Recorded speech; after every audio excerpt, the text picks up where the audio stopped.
we've looked at some of the sorts of planets that have been discovered around other stars and the possibility of searching for Earth-like planets. Let's just now review some of the missions that have been already implemented and are planned for the future to look for biosignatures in atmospheres of extrasolar planets. Well, first of all, it's worth noting again that the search for exoplanets is a research field that is rapidly accelerating. New planets are being discovered all the time, and the various methods that we've looked at for searching for exoplanets are revealing many of these new planets. The first analysis of an extrasolar planetary atmosphere was undertaken in 2001 by the Hubble Space Telescope, and it found sodium in the atmosphere of a hot Jupiter, the first time a definitive element had been identified in an extrasolar planetary atmosphere. The Hubble Space Telescope also identified other gases in 2007. It saw methane and carbon dioxide for the first time in an extrasolar planetary atmosphere. And in 2007, it detected water vapor in the atmosphere of an extrasolar planet, assisted by the Spitzer Space Telescope. The Spitzer Space Telescope has also been a remarkably successful mission. It was developed by NASA, the European Space Agency, and Caltech. It was launched in 2003, and one of its objectives has been to look for infrared spectra of exoplanets. It's found water and carbon dioxide in extrasolar planetary atmospheres, but it's also made other discoveries. For example, it's found atmospheres with dense cloud cover on other planets. And it's also found prebiotic molecules, potential molecules that could be involved in early building blocks of life in young star systems, such as acetylene and hydrogen cyanide, giving us new insights into the possible sources of early molecules that could be the building blocks for life in other star systems. Yet another mission that's been developed and launched is CORO. This was developed by the French Space Agency in collaboration with the European Space Agency and other organisations. It was launched in 2006.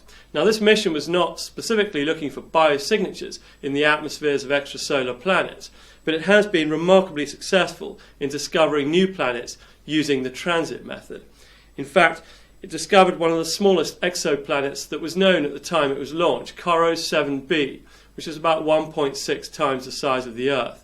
Since that planet was discovered, smaller Earth-like planets have been discovered. This has also been a very successful mission. Perhaps the most remarkably successful mission in recent years has been the Kepler Space Telescope, launched in 2009. And it does have a focus on small Earth-like planets. It's identified more than 50 planets residing near the habitable zone around other stars. In 2011, it found the first 2 Earth-sized exoplanets orbiting a star similar to our own. These planets, though, are probably too close to their sun to have life. They're just too hot.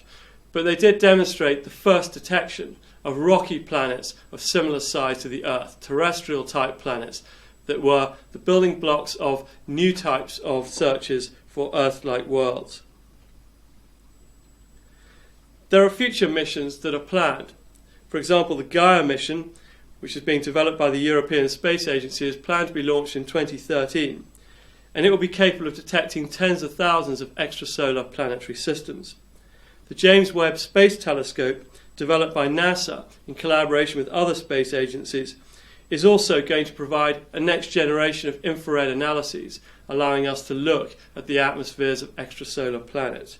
And ECHO is a European Space Agency mission planned for somewhere around 2020 that is specifically focused on the characterization of atmospheres on planets within the habitable zones of their stars. There are also plans to develop sophisticated methods based on the surface of the Earth that would look for extrasolar planets, extremely large telescopes that will have the capacity to look at extrasolar planets and possibly to try and image them directly.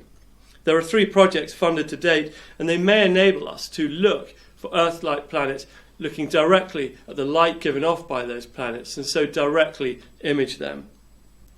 So what have we learned? We've learned that the first analysis of an exoplanetary atmosphere was performed by the Hubble Space Telescope.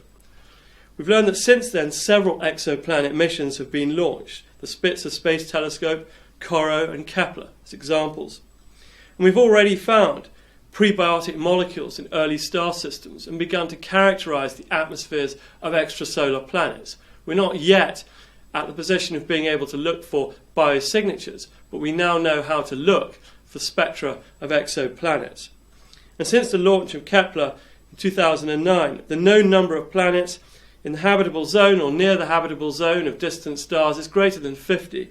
And several new initiatives for exoplanet research are scheduled in the next decade, with an increasing focus on life detection missions, eventually leading to telescopes that will allow us to search for the biosignatures of life in the atmospheres of extrasolar planets.